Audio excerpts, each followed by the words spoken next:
Syukur pada Allah Ta'ala di atas nikmat kesehatan dan juga kelapangan yang dikurniakan kepada kita pada hari ini. Selawat dan salam ke atas junjungan besar Nabi Muhammad SAW, penghulu segala Nabi, yang mana dengan kesungguhan dan juga pengorbanan yang telah dilakukan oleh baginda Nabi Muhammad SAW, kita pada hari ini dapat merasakan, kita pada hari ini dapat melaksanakan dan mengetahui perintah-perintah dan juga arahan-arahan daripada Allah Subhanahu wa Ta'ala. Dan juga saya secara pribadi mengucapkan terima kasih kepada Masjid Tuan Haji Wahab dan juga seluruh jawatan kuasa masjid ini, alhamdulillah.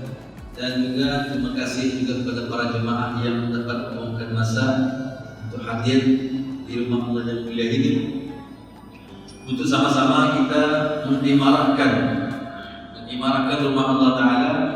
Lebih-lebih lagi pada hari ini kita sama-sama akan mendengar perkongsian ataupun majlis ilmu yang mana padanya Allah Subhanahu wa Ta'ala telah membentangkan rahmat-Nya seluas-luasnya. Baik tuan-tuan dan dirahmati Allah sekalian, seperti mana yang sama-sama kita maklumi, Allah Subhanahu wa Ta'ala telah mengirimkan ataupun mengutuskan seramai 120 orang ribu nabi, ramai nabi. Yang wajib kita ketahui itu ialah seramai 25 orang nabi dan rasul. Yang wajib kita ketahui seramai 25 orang nabi dan rasul. Dimulakan dengan Allah Subhanahu wa Ta'ala mengutuskan Nabi Adam alaihissalam, yang mana diakhiri rasul-rasul dan nabi itu diakhiri oleh Nabi Muhammad sallallahu alaihi wasallam. Tidak ada lagi utusan ataupun tidak ada lagi nabi ataupun rasul selepas baginda Nabi Muhammad sallallahu alaihi wasallam. Tidak. Nabi Muhammad itu adalah khatimul anbiya'i wal mursalin, penghulu ataupun penutup segala nabi. Nabi Muhammad sallallahu alaihi wasallam. Tuan-tuan dan dirahmati Allah sekalian, terlalu banyak keistimewaan ataupun ciri-ciri kehebatan yang Allah Subhanahu wa Ta'ala titipkan dan kirimkan bersama Nabi Muhammad sallallahu alaihi wasallam. Jika kita mendengar sebelum ini, pernah kita mendengar dan terbaca sebelum ini, yang biasanya kan Nabi yang handsome itu ya Nabi Yusuf. Tetapi ketahuilah bahwasanya ciri-ciri kehandsomean Nabi Yusuf itu ada pada diri Nabi Muhammad sallallahu alaihi wasallam. Itu salah satu contoh. Contoh lagi, jika kita mendengar ataupun telah membaca Al-Quran sebelum ini, A'udzu billahi minasyaitonir rajim. Wa idh qala rabbuka lil malaikati isjudu li Adam fasajadu illa iblis aba wastakbara wa kana minal kafirin. Maksudnya, wa idh qala rabbuka lil malaikati, dan tatkala apabila Allah Subhanahu wa Ta'ala berkata dan berfirman, memberi arahan kepada para malaikat, usjudu li Adam, sujudlah kamu kepada Adam alaihissalam. Sujud apa? Sujud untuk menandakan kita itu menghormati, ataupun sujud tilawah, sujud bukan sujud ibadah kepada ketuhanan, sujud menghormati ciptaan ataupun arahan daripada Allah Subhanahu wa Ta'ala. Semua malaikat sujud dan patuh pada perintah Allah Subhanahu wa Ta'ala, kecuali iblis. Aba. Apa maksud aba? Dia ingkar, dia enggan. Aba, dia enggan. Wastakbar, bukan sahaja dia enggan, bahkan dia itu takabur. Wastakbar wa kana minal kafirin, maka jadilah iblis itu termasuk dalam golongan yang kafir. Aba, istakbar, bukan sahaja dia ingkar, bukan sahaja dia enggan, bahkan dia itu takabur. Apa iblis cakap? Ya Tuhanku, sesungguhnya aku ini lebih baik daripada Adam alaihissalam. Aku lebih mulia daripada Adam alaihissalam. Kenapa iblis cakap demikian rupa? Iblis diciptakan daripada api, sedangkan Adam diciptakan daripada tanah. Api lebih hebat, api lebih mulia iblis cakap. Takaburnya, orang kita bilang excel, excel lah, excel. Angkuh. Iblis merasakan dirinya itu lebih baik daripada Adam alaihissalam. Maka dengan dua sifat itu tadi, enggan dia patuh pada perintah Allah Ta'ala dan juga dia itu takabur, maka Allah melaknat dia hingga ke yaumil mahsyar, sampai bila kita dia itu dilaknat oleh Allah Subhanahu wa Ta'ala. Baik, itu Adam alaihissalam. Ciri-ciri khas Nabi Adam, Nabi terdahulu ya, Nabi yang pertama diturunkan oleh Allah Subhanahu wa Ta'ala ke dunia. Ciri-ciri khas Nabi terdahulu ada pada diri Nabi Muhammad sallallahu alaihi wasallam. Karena semuanya diambilkan daripada nur Muhammad sallallahu alaihi wasallam. Dan itu sesungguhnya Allah Subhanahu wa Ta'ala telah memberikan Nabi Muhammad sesuatu yang tidak pernah diberikan kepada nabi-nabi sebelumnya. Macam mana maksudnya? Maksudnya setiap keistimewaan bagi seorang nabi, perkara tersebut semuanya telah dianugerahkan oleh Allah kepada Nabi Muhammad sallallahu alaihi wasallam. Dianugerahkan kepada beliau tutur kata yang jelas dan fasih. Beliau telah menjadi nabi kepada Nabi Adam, masih berada antara roh dan jasad. Istimewanya, Nur Muhammad ini Nabi telah menjadi nabi awal lagi. Kita menyangkakan Nabi Adam itu nabi yang pertama, begitu kan? Nabi yang pertama diutuskan oleh Allah ke dunia. Tapi sebelum ciptaan Adam alaihissalam itu, sebenarnya Nur Muhammad itu sudah ada. Nur Muhammad itu sudah ada. nama Nabi Muhammad itu sudah tercatat di pintu surga. Allah Muhammad. Allah Muhammad. Nur Muhammad itu sudah ada.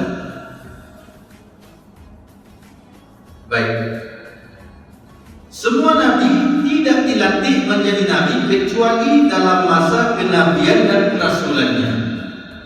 Ketika diberikan kedudukan ini kepada Nabi Muhammad SAW, maka kita mengetahui bahawa Rasulullah SAW adalah makhluk sempurna yang diutuskan bagi semua insan.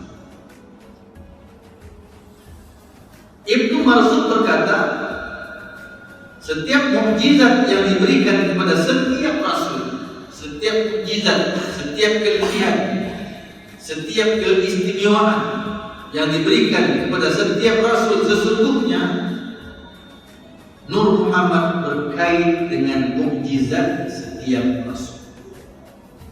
Nur Muhammad berkait dengan setiap mukjizat rasul. Ada satu ungkapan, Nur Muhammad berkait dengan setiap rasul. Nur Muhammad masih kekal bersama, cahaya, tidak kurang sedikit pun.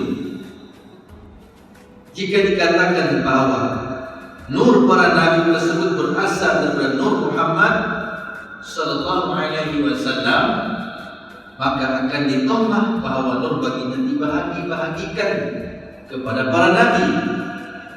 Dan terkadang antara nur para rasul tersebut ada yang tidak kekal. Semua itu hanyalah merupakan suatu tanda atas kenabian Muhammad sallallahu alaihi wasallam. Kerana baginda bagaikan matahari dan para nabi adalah bintang. Bintang-bintang tersebut memancarkan cahaya matahari kepada manusia di dalam kegelapan. Maksudnya, Nur Muhammad itu tiada tolok banding. Nur Muhammad itu memancar kepada seluruh para nabi dan rasul. Baik, contoh, tatkala Allah Subhanahu wa taala berfirman, Bismillahirrahmanirrahim, wa idh qala rabbuka lil malaikati inni ja'ilun fil ardi khalifah qalu ataj'alu fiha man yufsidu fiha wa yasfiku ad-dima'a wa nahnu nusabbihu bihamdika wa nuqaddisu lak qala inni a'lamu ma la ta'lamun. Apa maksudnya? Engkau ya Tuhan kami hendak menjadikan di bumi itu orang yang akan membuat bencana dan menumpahkan darah, yakni berbunuh-bunuhan.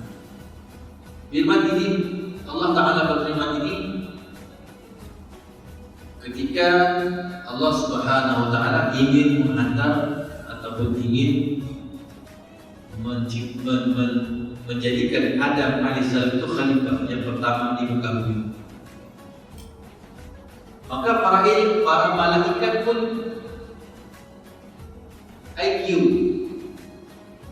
ya Allah, Engkau ini ingin menciptakan manusia atau Engkau ingin menghantar manusia ke dunia sebagai khalifah. Adakah kamu tidak mengetahui, ya Allah, sifat manusia ini akan berlaku suatu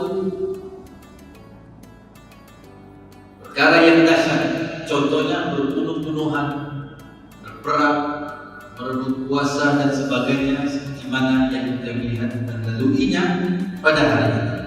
Sedangkan kami ini ya Allah, para malaikat, nahnu usabbihu bihamdika wa nuqaddisu lak.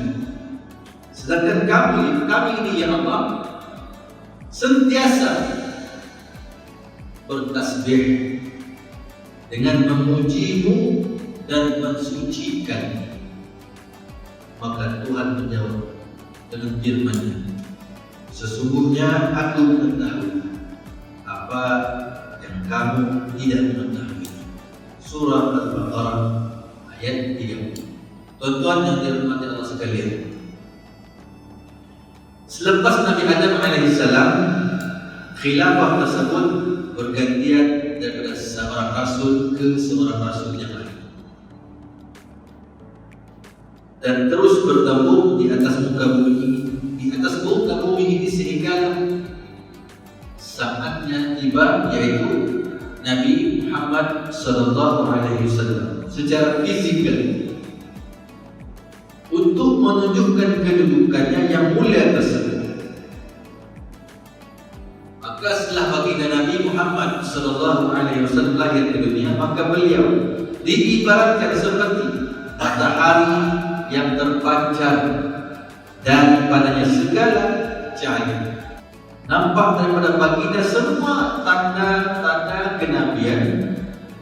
Nampak daripada Nabi Muhammad sallallahu alaihi wasallam itu ciri-ciri kerasulan yang terdapat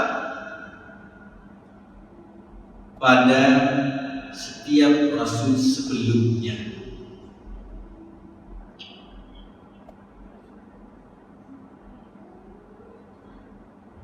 Tidak ada suatu kelebihan atau keistimewaan yang Allah Subhanahu wa taala berikan kepada mana-mana nabi, melainkan ianya diberikan juga kepada baginda Rasul sallallahu alaihi wasallam.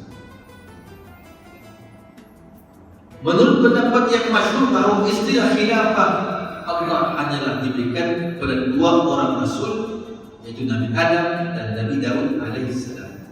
Berdasarkan nas Al-Quran, manakala selain keduanya tidak disebut dengan khalifah Allah. Ada seorang lelaki berkata kepada Abu Bakar radhiyallahu anhu, "Wahai khalifah Allah."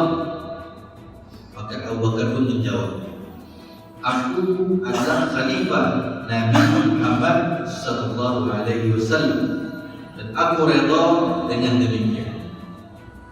Dan berlaku juga pada diri Umar ibn al-Khattab, yaitu seorang lelaki berkata kepada Umar, "Wahai khalifah Allah." Maka Umar pun menjawab, "Celaka engkau." Dan Umar memarahinya. Terdapat suatu pendapat yang mengatakan bahwa harus menggunakan istilah khalifah Allah bagi selain Nabi Adam dan Nabi Nuh berdasarkan usahanya dalam menjalankan hak-hak Allah Subhanahu wa taala. Baik, tuan-tuan yang dirahmati Allah sekalian, suatu kemuliaan yang Allah Subhanahu wa taala anugerahkan kepada Nabi Adam alaihissalam, bahwa Allah telah menciptakan Adam dengan tangannya sendiri, yaitu kekuasaan Allah Subhanahu wa taala. Dan terhadap Nabi Muhammad sallallahu alaihi wasallam, Allah telah melapangkan hati baginda dengan dirinya sendiri. Maksudnya Allah sendiri yang memutuskan barangkali untuk membersihkan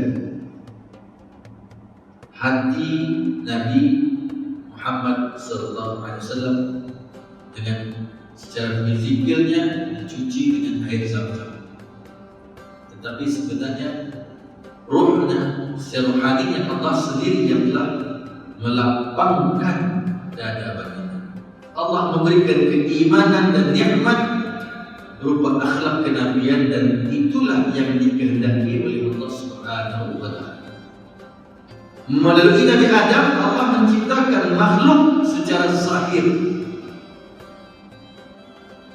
dan melalui Nabi Muhammad, Allah menciptakan akhlak kenabian. Dengan menciptakan Adam alaihissalam, Allah menciptakan Nabi kita Muhammad sallallahu alaihi wasallam. Nabi Muhammad merupakan matlamat dan Nabi Adam adalah perantara matlamat, adalah mendahului atas prasarana.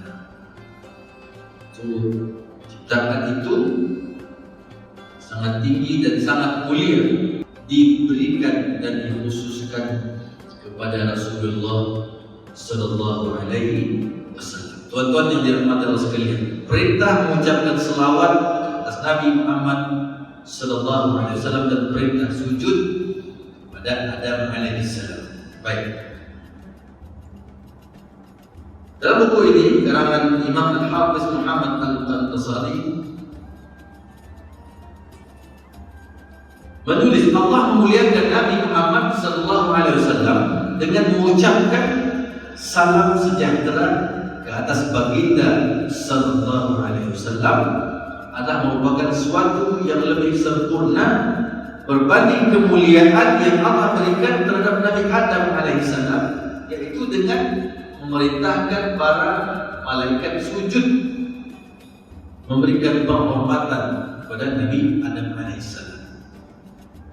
Di mana yang saya sebutkan di awal tadi sebagai satu contoh keistimewaan ataupun kelebihan yang ada pada Nabi Muhammad Sallallahu Alaihi Wasallam. Keistimewaan yang ada pada nabi dan rasul, sesungguhnya ada juga keistimewaan tersebut Allah berikan kepada Nabi Muhammad Sallallahu Alaihi Wasallam. Sebagai contohnya, dalam Allah Taala memerintahkan para malaikat untuk sujud kepada Nabi Adam Alaihissalam sebagai sujud penghormatan. Nabi Muhammad Sallallahu Alaihi Wasallam juga Allah telah memberikan satu penghormatan yang lebih lagi, yaitu apa? Allah Subhanahu Wa Taala berselawat. Allah Subhanahu Wa Taala berselawat ke atas Nabi Muhammad Sallallahu Alaihi Wasallam. Nah, coba kita bayangkan.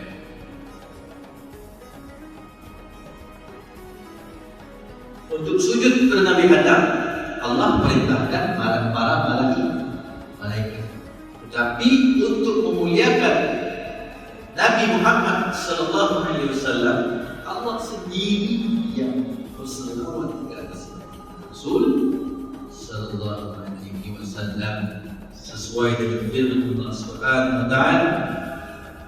Inna Allaha wa malaikatahu yusalluna 'alan nabi ya ayyuhalladzina amanu sallu 'alaihi wa sallimu taslima.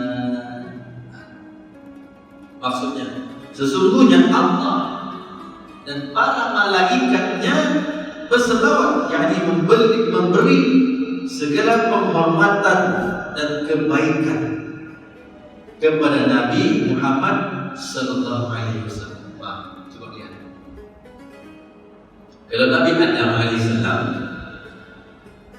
sujudnya malaikat kepada Nabi Adam itu, Imam Al-Fakhr Razi menjelaskan dalam tafsirnya, sesungguhnya para malaikat bersujud pada Nabi Adam kerana Nur Muhammad terdapat pada dahi Nabi Adam Alaihissalam. Menurut Imam Fakhr Razi, semuanya berkait dengan Nur Muhammad Sallallahu Alaihi Wasallam. Masya Allah, tabarakallah.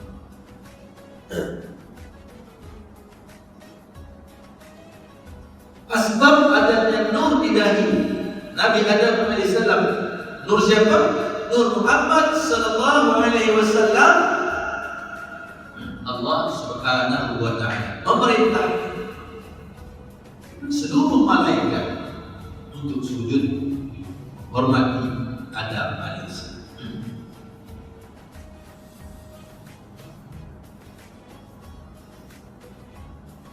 Tetapi lebih istimewa lagi kepada baginda Nabi Muhammad Sallallahu Alaihi Wasallam,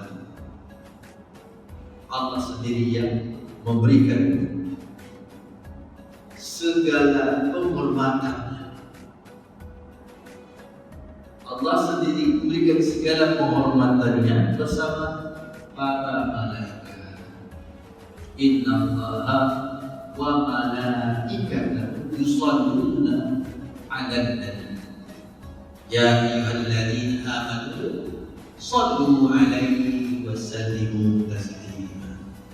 Adalah lebih sempurna dan lengkap berbanding dengan penghormatan Allah kepada Nabi Adam alaihissalam dengan perintah Allah terhadap malaikat agar sujud kepada Adam. Allah Ta'ala sujud dan hormatnya, tapi Nur Muhammad sallallahu alaihi wasallam Allah sendiri yang memberikan, memulakan penghormatan, berikan segala penghormatannya kepada Adam alaihissalam. Dan para malaikat diperintah sama untuk sama-sama berselawat. Baik, Abu Ishaq Al-Isfayarani berkata, adapun pengajaran Allah tentang nama-nama Nabi Adam, Ad-Dailami menjelaskan bahawa sanad Al-Firdaus daripada hadis Ar-Rafi'i berkata, Rasul sallallahu alaihi wasallam, umatku diumpamakan untukku seperti air dan tanah, dan diajarkan kepadaku semua nama-nama seperti yang diajarkan kepada Nabi Adam alaihissalam. Diajarkan semua nama-nama Nabi kepada Adam alaihissalam, begitu juga diajarkan kepada Nabi Muhammad sallallahu alaihi wasallam. Al-Busairi berkata dalam syairnya, engkau memiliki pengetahuan yang luas, antara lain engkau dapat mengetahui perkara-perkara yang gaib. Sebahagian pengetahuan itu dimiliki oleh Adam, yaitu beliau mengetahui semua nama-nama. Maka tidak diragukan lagi bahwasanya mengetahui suatu hakikat, suatu benda itu lebih baik daripada sekadar mengetahui namanya sahaja. Kerana nama hanyalah untuk menjelaskan perkara yang diberi nama itu. Itulah yang dikehendaki bahawa Nabi Muhammad SAW mengetahui hakikat sesuatu, bukan sekadar namanya sahaja. Allah anugerahkan kepada Nabi Idris alaihissalam kedudukan yang tinggi, dan Allah Subhanahu wa taala berikan kepada Nabi Muhammad SAW perintah Mi'raj, yaitu Rasul sallallahu alaihi wasallam diangkat kepada suatu tempat yang tidak pernah dicapai oleh mana-mana manusia selain baginda. Masya Allah. Itulah yang seperti mana yang saya kongsikan di awal-awal tadi, ciri-ciri kenabian, ciri keistimewaan yang ada pada mana-mana nabi dan juga mana-mana rasul ada diri ataupun Nur Muhammad, Nabi Muhammad sallallahu alaihi wasallam, bahkan lebih dari seperti mana yang dikongsikan sebentar tadi.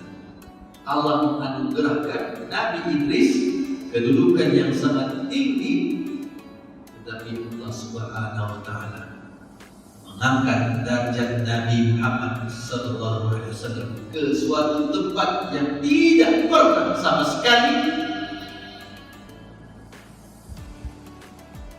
diberikan kepada mana-mana nabi, mana-mana rasul sebelumnya. Nabi Muhammad satu-satunya manusia. Malaikat pun tidak pernah sampai ke tahap itu. Malaikat tidak pernah sampai ke tahap itu. Ianya dapat kita tak ketahui pada peristiwa Isra dan Mi'raj, di mana apabila Allah Subhanahu wa taala menjemput Nabi Muhammad sallallahu alaihi wasallam untuk menerima perintah melaksanakan ibadah salat. Daripada bumi Allah Subhanahu wa taala jemput diiringi oleh malaikat Jibril alaihissalam dan menaiki tunggangan yang diberikan dengan Buraq, sehingga langit ketujuh. Maka di situ malaikat Jibril berkata kepada Nabi Muhammad sallallahu alaihi wasallam, ya Muhammad, engkau pergilah menjumpa Allah Subhanahu wa taala. Aku tidak dibenarkan untuk berjumpa dengan Allah. Sepanjang perjalanan ke surga, ke neraka, ke mana, semua ditemani oleh malaikat Jibril. Tapi apabila sampai sudah bertemu dengan Allah Subhanahu wa taala, hanya Nabi Muhammad sallallahu alaihi wasallam seorang saja yang diizinkan oleh Allah Subhanahu wa taala untuk berjumpa dengan Allah Subhanahu wa taala. Tinggi sangat derajat dan maqam baginda Nabi Muhammad sallallahu alaihi wasallam. Siapa dia? Nabi kita. Nabi kita. Rasul kita. Bertuahnya kita ini bernabikan, berasulkan Muhammad sallallahu alaihi wasallam. Baik tuan-tuan yang dirahmati Allah sekalian, Allah Subhanahu wa taala telah menyelamatkan Nabi Nuh alaihi salam dan orang-orang yang beriman bersamanya daripada hanyut tenggelam di dalam air. Orang-orang yang beriman bersama Nabi Nuh hanyalah sedikit saja. Hatta istri dan anaknya pun tidak beriman, kan? Istri dan anaknya pun tidak beriman kepada Nabi Nuh alaihissalam. Sedikit saja. Ada yang menyebutkan seramai 6 orang lelaki bersama istrinya, dan ada yang mengatakan 80 orang, yaitu orang-orang lelaki dan perempuan yang bersama Nabi Nuh di dalam kapal. Dan Allah Subhanahu wa taala memberikan kepada Nabi Muhammad sallallahu alaihi wasallam suatu anugerah, yaitu umatnya tidak dibinasakan dengan azab yang datang dari langit. Firman Allah Subhanahu wa taala, "Wa ma kana Allahu liyu'adzibahum wa anta fihim." Maksudnya, dan Allah Subhanahu wa taala tidak sekali-kali akan menyiksa mereka, yaitu umat Muhammad sallallahu alaihi wasallam, sedang engkau wahai Muhammad ada di antara mereka. Maksudnya, Allah Subhanahu wa taala tidak membinasakan umat Muhammad ini dengan azab daripada langit. Kalau nabi-nabi terdahulu, apabila engkar saja, Allah Ta'ala turunkan api, turunkan petir, menghapuskan kaum tersebut. Tapi umat Nabi Muhammad sallallahu alaihi wasallam, Allah Subhanahu wa taala tidak menurunkan azab daripada langit. Penjelasan Fakhrul Razi dalam tafsirnya yaitu bahawa Allah memuliakan Nabi Nuh dengan menahan kapalnya di air, dan Allah memberikan kepada Nabi Muhammad sallallahu alaihi wasallam lebih daripada itu, yaitu diriwayatkan bahawa Nabi Muhammad sallallahu alaihi wasallam duduk di tepian air dan Ikrimah bin Abi Jahal duduk sambil berkata, "Seandainya engkau benar, wahai Muhammad, maka serulah batu yang berada di tepi pantai lain supaya berenang dan tidak tenggelam." Maka Rasul sallallahu alaihi wasallam menunjuk pada batu tersebut, dan tergoleklah batu tersebut dari tempatnya dan berenang sehingga sampai kepada baginda Rasulullah SAW dan bersaksi atas kenabian Muhammad sallallahu alaihi wasallam. Kemudian Nabi berkata, "Cukupkah kamu dengan peristiwa ini?" Nabi tanya kepada Ikrimah bin Abi Jahal, "Puas hati?" Begitulah istilahnya. Cukup ya? Nabi tunjuk siapa tu sana, tunjuk batu tu boleh di atas air tanpa tenggelam sampai depan Nabi. Batu itu bersaksi kepada Nabi Muhammad sallallahu alaihi wasallam. Akrimah menjawab, cukup ini. Nabi tanya, cukup? Akrimah menjawab, sehingga batu itu kembali ke tempatnya. Kejadian ini belum pernah berlaku pada nabi-nabi selain beliau, yaitu Nabi Muhammad sallallahu alaihi wasallam. Terhadap Nabi Ibrahim alaihissalam, Allah jadikan api yang membakar baginda. Oleh siapa? Raja Namrud. Api yang begitu besar yang dinyalakan oleh raja untuk membunuh Nabi Ibrahim alaihissalam menjadi dingin dan sejuk, dan selamat diri beliau, diri Nabi Ibrahim di dalam sejuk, keluar tidak apa-apa. Dan Allah memberikan yang setanding dengannya kepada siapa? Nabi Muhammad SAW, yaitu terpadam api peperangan dari diri Nabi SAW dan mencegah kamu dari api yang bahan bakarnya adalah pedang, yang akibatnya adalah kemusnahan, pembakarnya adalah hasad dengki, dan sasarannya adalah ruh dan jasad. Sesuai dengan firman Allah Subhanahu wa taala, kullama awqadu naran lil harbi atfa'aha Allah. Tiap-tiap kali mereka menyalakan api perangan, maka Allah memadamkannya. Maksudnya Allah Subhanahu wa taala memberikan satu kelebihan kepada baginda diri Nabi Muhammad sallallahu alaihi wasallam. Mana-mana kumpulan kafir Quraisy yang ingin memerangi, mendendami baginda, maka Allah sendiri yang memadamkan api peperangan tersebut. Begitu hebatnya keistimewaan yang diberikan ke atas Nabi Muhammad sallallahu alaihi wasallam. Jadi saya rasa buat masa ini sedikit kemusian. Ada tebal ini baru pasal 7 dibaca. Dia ada 200 lebih surat.